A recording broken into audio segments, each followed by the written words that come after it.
Chengalpattu, Chennai, Coimbatore, Cuddalore, Dharmapuri, Dindigul, Erode, Kallakurichi, Kanchipuram, Kanyakumari, Karur, Krishnagiri, Madurai, Mayiladuthurai, Nagapattinam, Namakkal, Nilgiri, Perambalur, Pudukkottai, Ramanathapuram, Ranipet, Salem, Sivaganga, Tenkasi, Thanjavur, Theni, Tiruvallur, Thiruvarur, Thoothukudi, Tiruchirappalli, Tirunelveli, Tirupattur,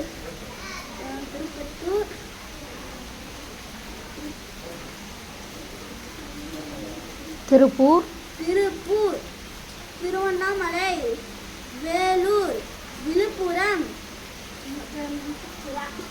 Virudhunagar. Thank you.